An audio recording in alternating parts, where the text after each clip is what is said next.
Hi, I'm Hazel, and this is a guide to the Champion of Light boss fight in Battle of Dazar'Alor on normal and heroic difficulty. It's the first encounter, and the reason why this boss has such a vague name is that it's actually a different boss based on whether you're Horde or Alliance. Mechanically, the fight is exactly the same, but Horde fight a Dark Iron Dwarf named Frida, and the Alliance fight Rawani, who you'll see here. It's the exact same fight though.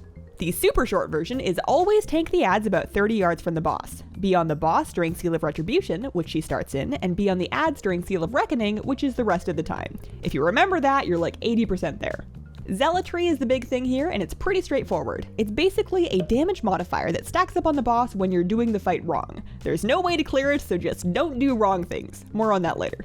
Sacred Blade is the main tank mechanic. It's a 10-second holy dot that will stack up on whoever she's hitting. That's mostly fine, but if it does get too high to live with, you've got a few options. You could maybe tank swap if it's an emergency, but that's kinda messy with all the adds, especially when you really need them to not get near the boss.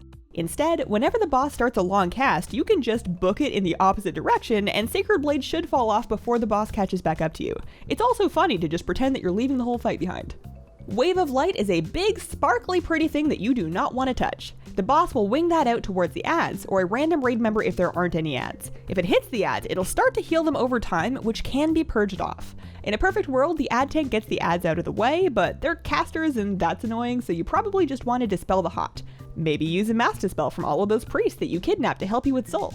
Being a pretty paladin, the boss will have a Crusader Seal buff active at all times. She starts in Retribution, builds energy over 50 seconds or so, and then pops a special move and switches to Reckoning, where you do it over again with a different flavor.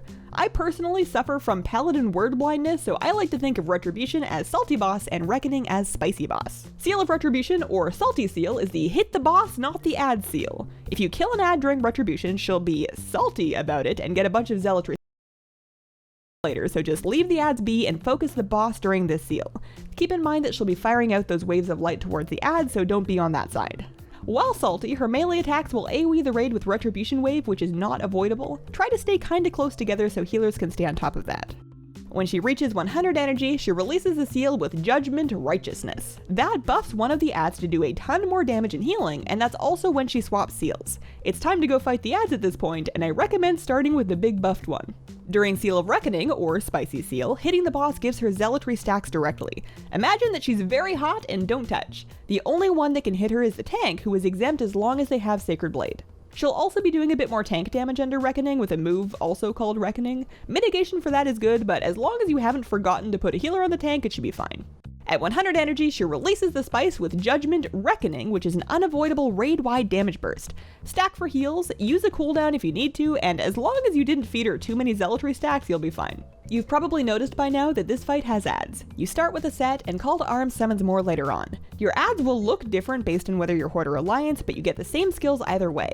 Disciples are healers with 3 spells, all of which are kickable. In order, you want to kick Heal to stop them from healing, Penance for similar reasons, and only kick Divine Burst if you're just swimming in interrupts.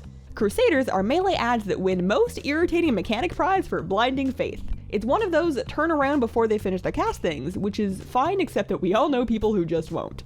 It's a 5-second disorient if you get caught, so just don't look at them ever if you don't have to, and otherwise listen to your alerts and then turn around before you get blinded. Good luck.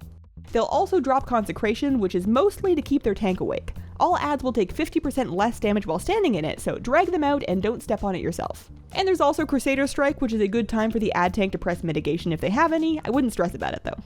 So you go back and forth between adds and boss based on the seals, and that's most of it. At 30% health, the boss pops Avenging Wrath and will do 30% more damage for the rest of the fight. That's an obvious point for Lust and cooldowns if you still have them. If you've been letting Zealotry stack up, that'll really bite you in the butt here. Good thing that you didn't, because you're a smart cookie that learned how to swap targets. On Heroic and higher, the fight gets one new ability, which is Divine Protection. She puts a bubble on one of the adds for 6 seconds, so don't hit that one, it won't do much. That's all. And that's it, that's the Champion of Light boss in Battle of Dazar'Alor. Thanks for watching. If this video helped you out, please consider leaving me a like, check out my channel for more raid guides and other WoW stuff, and have a wonderful, wonderful day.